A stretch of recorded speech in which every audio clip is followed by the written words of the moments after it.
Listen, I'm the last guy who's going to overreact to preseason results because largely I do not care about preseason results. I don't care.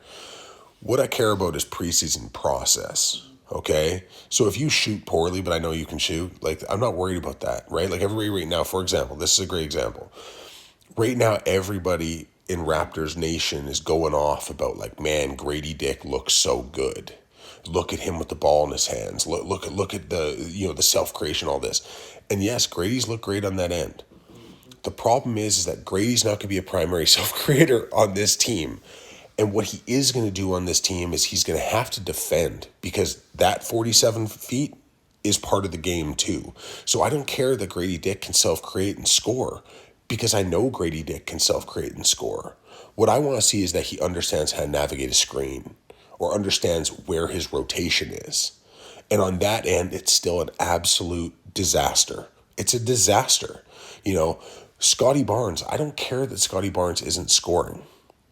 But what I do care about is the fact that Scotty Barnes right now doesn't look like he can understand how to navigate space with BI and RJ on the court at the same time, which was my major concern about this roster construction, this lineup construction. It looks passive. It looks slow. It looks a bit lazy, which is hilarious too, because people are like, oh, he doesn't care about preseason. He's given 200% max effort on the defensive end, though, so he does care.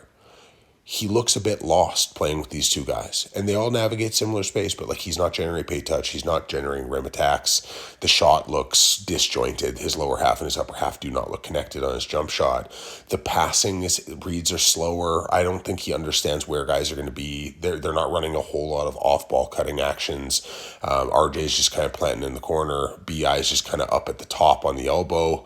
Yak's running around doing screens. Quick's moving like he always does, but like, I think Scotty right now is having a hard time navigating that space and that lack of overall movement from the guys he's playing with. And it's a lot of my turn, your turn, my turn, your turn right now. So that does scare me. I'm not saying this guy, you can't turn the switch and you can't figure this out, because he can. He's a great young player, and I have a lot of faith in Scotty Barnes. I believe that Scotty Barnes is a very, very good basketball player. But this is something they got to figure out, because if they're not going to move one of these guys to the bench, like I always said, like, it should be RJ going to the bench, because like, he could dominate that bench unit. And he's played great in preseason, so I hate saying that. He's actually proven a lot of stuff to me in the preseason, not on the defensive end. Defensive end still just, but they better go short rotations. Like, at the 8-minute mark, somebody's coming out, they're going to a bench guy, and they're staggering their offensive starters like pretty heavily, because right now that 5-man unit scares me.